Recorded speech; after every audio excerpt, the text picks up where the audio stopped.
Hi viewers, Assalamu alaikum. I am Dr. Majida Bhatt. Welcome my channels. You are watching my Facebook page and YouTube channels. Thank you. آج میں کانوں میں جو بن بناہٹ کی آواز آتی ہے، شور کی آواز آتی ہے، ایسے پیشنٹ بھی ہیں. کچھ مرد حضرات ہیں، انہوں نے میرے ساتھ کانٹیکٹ کیا ہے تو میسج لکھے ہیں، تو ان کے لیے بھی جو اس بیماری میں مبتلا ہیں ان سب کے لیے. اور یہ ایک ایسی بیماری ہے جس میں کانوں کے اندر سے مختلف قسم کی شور سنائی دیتے ہیں. مثلاً کہ ٹرین کے چلنے کی آواز سنائی دیتی ہے، کانوں میں شور پڑتا ہے، پرندوں کے اڑنے کی بن بناہٹ سنائی دیتی ہے.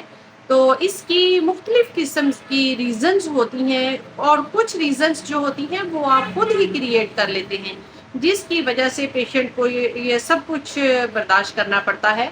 اور پیشنٹ کو خود پتہ نہیں ہوتا کہ یہ کس ریزن کی وجہ سے ہوتی ہے.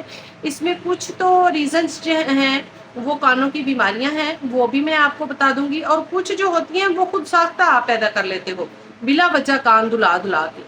تو ان کے لیے اگر آپ مناسب سمجھیں تو میرے چینل کو سبسکرائب کریں. جیسے ہی ویڈیو اپلوڈ ہوگی جس بھی بیماری پہ، تو انشاءاللہ تعالیٰ آپ کو نوٹیفیکیشن فوری طور پر پہنچ جائے گا. تو اس میں نمبر 1 پوائنٹ ہے کہ مجھے پوچھا گیا ہے کہ کانوں میں بن بناہٹ کی، شور کی، ایسے محسوس ہوتا ہے جیسے پرندے اڑ رہے ہیں، ان کے پروں کی آواز آتی ہے، تو میڈم اس کے لیے کوئی میڈیسن بتا دیں. تو یہ بیماری جو ہے اس کی 2 ریزن ہوتی ہیں. اس میں بعض دفعہ تو کانوں میں دانے نکلنا شروع ہو جاتے ہیں. چندری جسے عام الفاظ میں کہا جاتا ہے، ہر چاند کے چاند وہ نکلتی ہے، بھرتی ہے، اور اس میں سے پس نکلتی ہے. پیشنٹ بہت تکلیف میں رہتا ہے.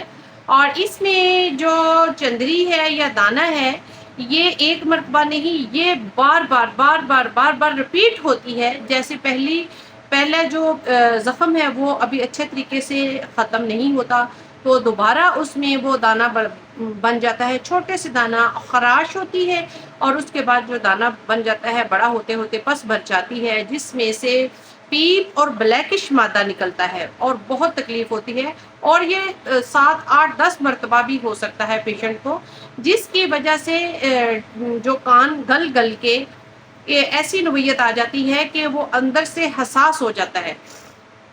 حساس ہونے کی وجہ سے جب آپ کو یہ تکلیف ختم ہو جاتی ہے کوئی میڈیکیشن سے یا کسی بھی طریقے سے، تو جو کان کے پردے ہیں، یوشین ٹیوب ہے، وہ کافی حد تک ویک ہو جاتی ہے. اور اس میں زخم کھرنڈ آ کے زخم بن کے، اور اس کی ٹھیک ہو کے کان کے اندرونی حصے میں بہت زیادہ ڈرائنس ہو جاتی ہے. اور جس کا ہم صرف جو پیشنٹ ہیں موسٹلی وہ صرف بیماری کے خاتمے پر توجہ دیتے ہیں، اس کے بعد وہ چیک اپ نہیں کرواتے کہ اب ہمارے کان کی کیا پوزیشن ہے. تو کان کی بیماری تو ختم ہو جاتی ہے، لیکن وہ جو ڈرائنس پیدا ہو جاتی ہے اس کی وجہ سے آپ کان کی کیئر نہیں کر پاتے، تو جس کی وجہ سے آپ کو شور سنتا ہے. آپ کو ایسے محسوس ہوتا ہے کہ جیسے کان بج رہے ہیں، کانوں میں پرندوں کے اڑنے کی آوازیں سنائی دیتی ہیں، پرندوں کی بنبناہٹ، مکھیوں کی یا کسی بھی پرندے کی سنائی دیتی ہے. یہ مختلف قسم کا شور ہوتا ہے. اور اس میں نمبر 2 پہ آ جاتا ہے کہ جب آپ کسی بھی وجہ سے کان کو دھلانے کی عادی ہو جاتے ہیں، ذرا سا آپ کو محسوس ہوا کہ کان میں میل جمع ہوا ہے، تو آپ نے خود اس کو صاف نہیں کرنا ہوتا، اور اس کی وجہ سے آپ ڈاکٹر کے پاس چلے جاتے ہیں، کان دھلا لیے جی.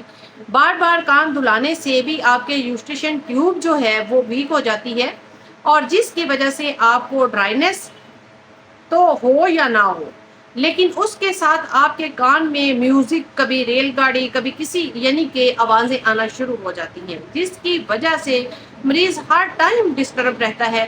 مختلف میڈیسنز بھی استعمال کرتا ہے، لیکن یہ کہ ایسی ہی بیماری ہے کہ ایلوپیتھی ڈاکٹر کو سمجھ نہیں آتی، نہ ہی پیشنٹ جو ہے وہ مختلف طریقے سے اپنا کیس دے پاتا ہے، اور نہ ہی ڈاکٹر جو ہے ایلوپیتھی وہ زحمت کرتے ہیں بس سنا اور ڈراپس دے دیے. لیکن یہ ایسے نہیں ہوتا.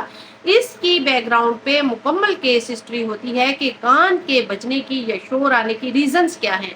اس سے پوچھا جاتا ہے کہ آپ کا کان کبھی خراب تو نہیں ہوا، اس میں دانہ تو نہیں نکلا، یا آپ نے اس کو واش تو نہیں کروایا، اگر کروایا ہے تو اس کو کتنی کو مرتبہ کروایا ہے۔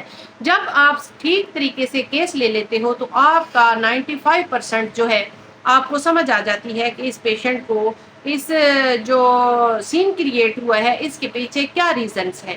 تو پھر اس کے بعد آپ کو depend the symptoms medicine selection میں کوئی کسی قسم کی ابہام نہیں رہتا، ٹینشن نہیں رہتی، تو آپ کو میڈیسن کا چناؤ بآسانی ہو جاتا ہے۔ اور اس کے ساتھ ساتھ کان کی بیماری کے ساتھ بعض پیشنٹ حضرات کو، کیونکہ ہمارے پاس ایسے لوگ آتے ہیں، ان کو نزلہ، دائمی نزلہ بھی رہتا ہے، اور اس کے ساتھ ساتھ نزلہ جو ہے وہ ظاہر نہیں ہوتا، اندر ہی اندر کیرا کرتا رہتا ہے۔ اور آپ پیشنٹ کو، آپ ڈاکٹر حضرات کو چاہیے کہ پیشنٹ سے پوچھیں کہ آپ کو جو نزلہ ہے اگر وہ بتاتا ہے تو آپ کو پوچھنا چاہیے کہ یہ کتنی دیر سے ہے اور اس کے بلغم کی رنگت کیا ہے۔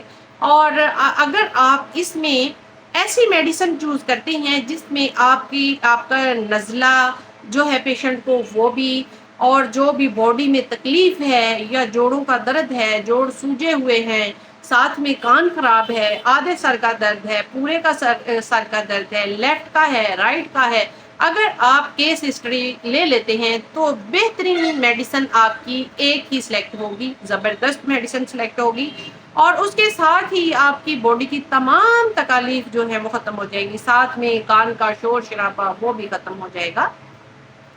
تو اس کے ساتھ میں بتاتی چلوں، میں جو میڈیسن بتانے جا رہی ہوں اس کو کمپلیٹلی طور پر میں نے ڈسکرپشن میں اس کی ڈیٹیل پوٹینٹائز جیسے جیسے آپ نے یوز کرنا ہے ویسے ویسے میں نے وضاحت کے ساتھ بتا دیا ہے۔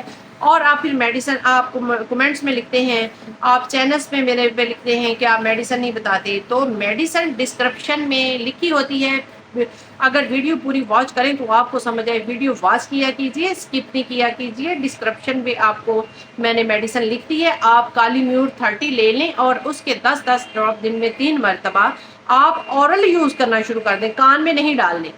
اگر یہ بیماری ہے کالی میور، آپ 10 ڈراپ دن میں 3 مرتبہ، آپ صرف اونلی 10 سے 12 دن آپ یہ یوز کریں، انشاءاللہ تعالیٰ آپ کے کانوں کی بنبناہٹ، شور شرابہ، یا کسی وجہ سے کوئی دانہ رہا ہے یا کان دلوائے ہیں کسی بھی وجہ سے ہے، تو انشاءاللہ تعالیٰ اللہ تعالیٰ آپ کو صحت یاب کر دیں گے۔ اپنی دعاؤں میں یاد رکھیے گا، نیکسٹ ویڈیو تک ویٹ کیجیے گا۔ Thank you so much.